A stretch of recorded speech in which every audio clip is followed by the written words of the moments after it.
welcome, Emily, to our worship service. We're so glad you could join us today. And thank you so much for agreeing to give us a little temple talk about how to be an active listener. And it will involve a presentation. It's fantastic. So please, you can really look forward to that. And we'll also have breakout rooms afterwards where Emily will just give us a little exercise to kind of, get deeper into what it means, what she is going to teach us. So welcome, Emily. Thank you so much. Well, thank you for the warm welcome. This presentation is on active listening. And to start off this presentation, I have a question for everyone. You can feel free to put it in the chat or unmute, but who has heard of active listening? And if you have not, what do you think it means? Emily, this is Jim. I was in sales, and we talked about active listening a lot as part of the sales process, understanding the needs of our customers. Yeah, definitely. So active listening is making a conscious effort to hear, understand, and retain information that you hear from someone who's talking. So it's more than just listening with your ears, which I'll kind of go into in the next slide. And basically, you want to make sure that both the speaker and listener are engaged and paying attention. And as Jim and Bunny have shared, active listening can be really relevant in many different fields like sales, nursing, and also in my field as well, which is social work.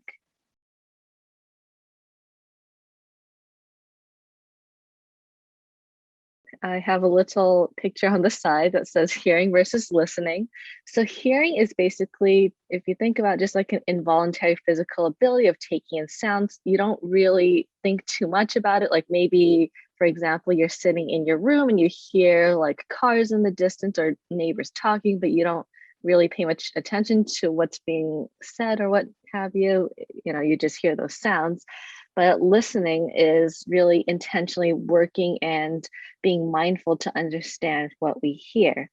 Like when we hear someone talking, we might not be paying full attention to what they're saying because we might be thinking about what to say next, or maybe, you have a bunch of chores to do afterwards, or how the other person is wrong if you're talking about maybe really heated political issues, for example. But when we really listen to someone, we're focusing on what they're saying and giving them our full attention, even if it's not something we necessarily agree with, or even if there's like a lot of other things that we have to think about after the conversation has ended.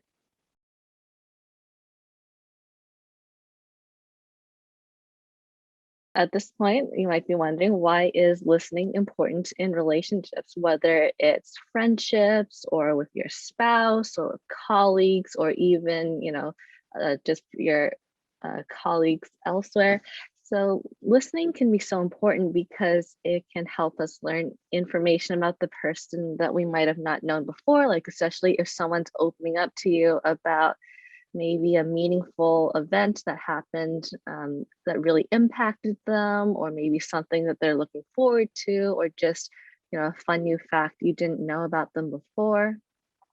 It can also help increase trust between two people, and it also can help us learn and increase our knowledge. Like, for example, if like two people have different political views and one is talking about their views that you might not necessarily agree with, but you're just learning more even if you don't necessarily agree. And I found an interesting study that says we only typically remember about 25 to 50% of what we hear in conversations, which was kind of surprising to me, but we always learn something new. And then, for example, listening is so important in therapeutic relationships because therapists have to practice active listening when a client is talking and not jump in to provide advice, even though a lot of people might think, oh, the therapist is just there to give me advice and tell me what to do. But instead, a therapist is there to help work collaboratively with the client and maybe help them discover new solutions to something that's on their mind.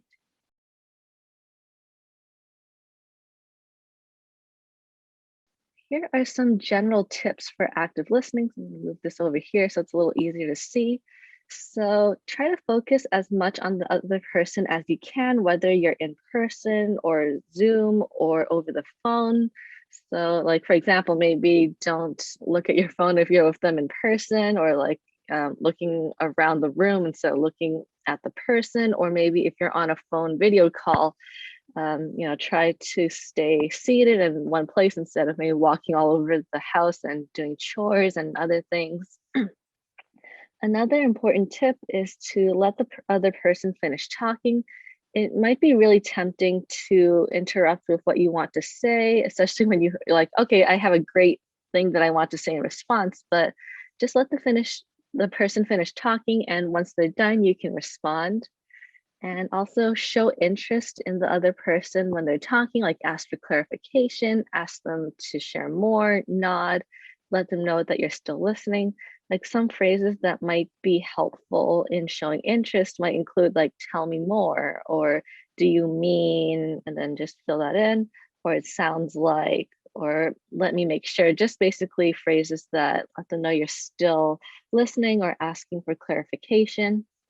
And asking open-ended questions, it allows the other person to share more, and it shows that you're interested in learning more about what the person is talking about. And a bonus tip, maybe follow up after your conversation if you're able to, like maybe when you see them like next week or like a few weeks from now, and ask how they've been since your last conversation, and if there's something that you remember from the first conversation, you can bring it up again when you see them.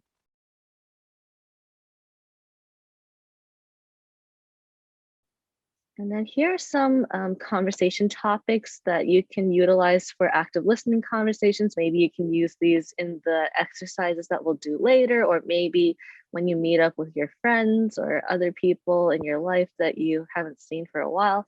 Like maybe you could talk about something fun or interesting that happened over the weekend, or maybe an event or situation that annoyed you, whether it's at work or with someone else, and how it made you feel.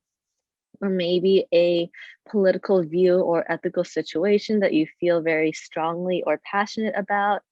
Or maybe another topic could be a project that requires collaboration between several people, or maybe like a TV show, movie, book, what have you, that you really enjoy and why you enjoy it. Okay, so with that being said, there are two exercises that I'm hoping that we can do. I'll just run through the first one really quickly, and then I'm going to put it in the chat as well so people can still see it when they go into the breakout rooms.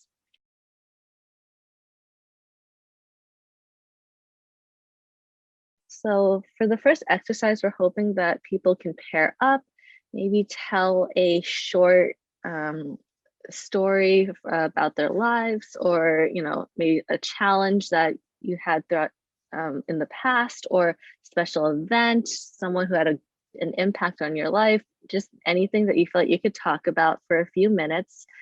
And then we'll have people do this for about 2 minutes and then switch off to the other person. And then when the first speaker is talking, just have the listener say nothing at all, just listen, and then switch off after about 2 minutes. And then after 5 minutes, we'll kind of come back together as a group and we'll kind of debrief.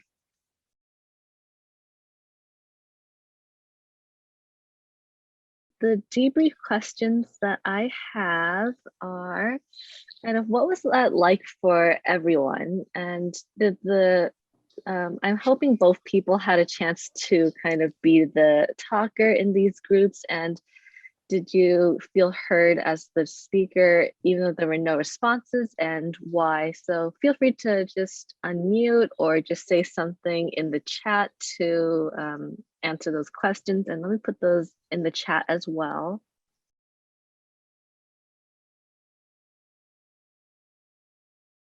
Okay, very good. I'm glad to hear everyone's kind of experiences doing this exercise. So now we're going to go on to the next one, which I'm going to copy paste into the chat so everyone can see it.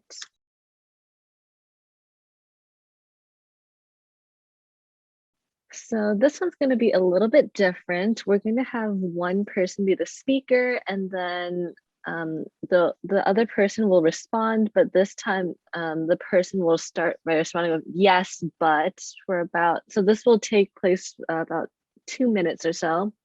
And then after about 2 minutes, then maybe have the speaker keep talking, but instead the person who is listening will say yes and instead of yes, but. Could you give a mini example really quick? Oh, sure. Okay, so let's say like I'm the speaker and I say, you know, I'm going out to have lunch with friends later, and then normally you would listen, but instead you would say, yes, but I want to tell you about this new car I got, and then I'd be like, but I'm going to try to continue the conversation, like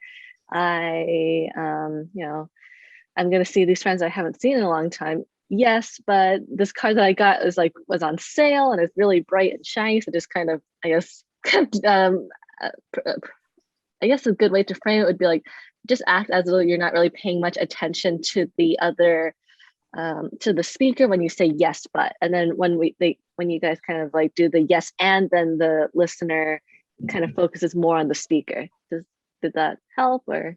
Not so much. I totally get the yes, but not sure I get the yes and, but I guess like for the second part, like be like the listener who in the first exercise where you're paying attention and you're like asking the appropriate questions and stuff. Using that example, would it be yes, and I have a great restaurant to recommend you go to? Yeah, something like that. Yeah, Okay. kind of keeping it on topic. Yeah. Okay, got it.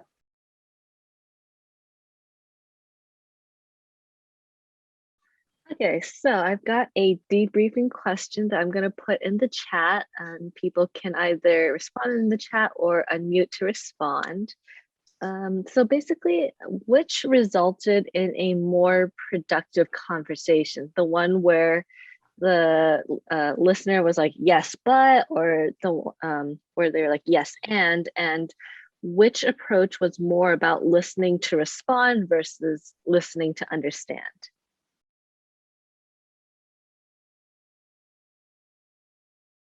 Yeah, all right. So I guess that kind of wraps up my presentation. Thank you everyone for participating, and yeah, thank you for listening.